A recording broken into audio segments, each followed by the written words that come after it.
looking at some of the individual performances, I mean, Cornel Hendricks again, I think he scored in just about every test match he's played in. Vermuelen was massive.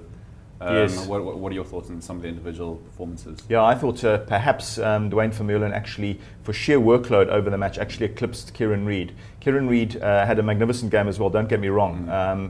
Still deserves to be the world number one, but Vermuelen is breathing down his neck. A slightly a different type of eighth man, of course, more of the sort of, he prefers the sort of collision aspects, whereas there is far more in the way of sort of an all-round game to Kieran Reid. And Reid was still responsible for some magic little moments. All Black try. Absolutely. Yeah. Vermeulen's work rate was absolutely monstrous. I had a few fears before the game that he might struggle a bit because he'd put in such a massive effort in that Perth game, where I also thought he was probably the certainly the best Bok forward, and he repeated it.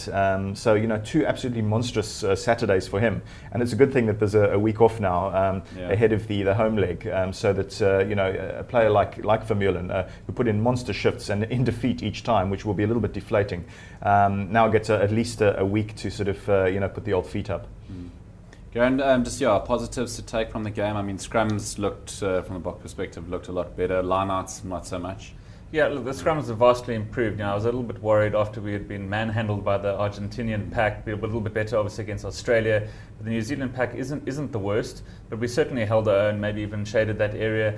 Matfield was monstrous in the lineouts when Adrian Strauss was at hooker. When he went off and Bismarck came on, it was sort of, like he couldn't hit sand. It was pretty much all over the show, overthrows, short throws. I didn't really know what Bismarck. I was a bit confused by the actual replacement in the beginning, and then Bismarck sort of struggled with the lineouts, but he was better in the open play. But hopefully he marries both of those up and then puts in a better performance, because I think we both expected him to actually be one of the changes that Heineke may have made and start the match. As it turns out, Adrian Strauss certainly didn't disgrace himself, and so from that point of view, we can certainly improve there. Again, as Rob said, Vermuelen was huge. A little bit worried that he has to keep putting in these performances to keep the match close. If he doesn't perform it, if he doesn't turn over those balls, then the score could have blown out a little bit. It's easy to turn over the ball when you don't have the ball. That's the thing. If we've got the ball, then he sort of is not as important at those breakdowns. And then in the backline, we've mentioned Pollard many times. Ruan Pena, actually, in his defence, I thought had his best 30 minutes until he unfortunately got injured. It looks like he's out for the rest of the year. Hokart, who replaced him, a little bit, too many kicks away of possession. I wasn't really thrilled with his performance. I think he's sort of still learning the new game plan, having not played for so long. And then again, in the centres, Jan Surfete and Jean de Villiers playing his 100th match. They certainly gelled a lot better, I thought. They sort of stuck to their 12 and 13 roles, and sort of it was clearly defined who they were marking and who they were attacking. So much better there. Cornel Hendricks, as you said, it seems to be a try match for him at the moment. Disappears a little bit after when he's not actually in the action. I found him. I was remember, he scored the try. Where's he gone? Has he been replaced? No, there he is, but he's actually not doing too much. And then Villaroo also struggling. I think he struggled in both these away matches, but as Rob said, he's got the X factor. He'll certainly be back. I think he'll love playing in South Africa. We'll see his full array of skills there for sure.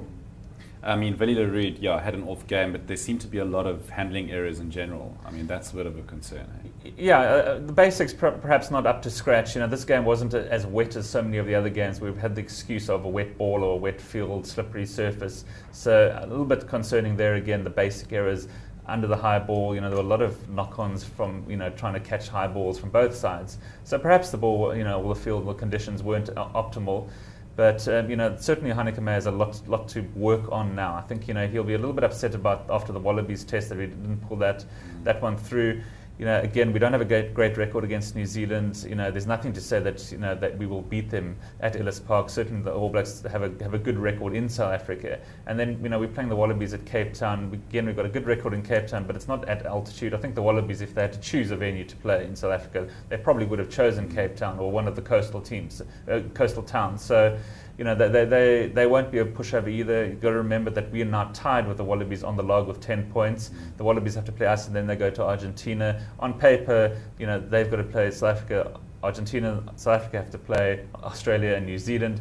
Australia seem to have the easier task. So, for us to finish second on the log, we're going to have to win at least one of these matches, perhaps even both.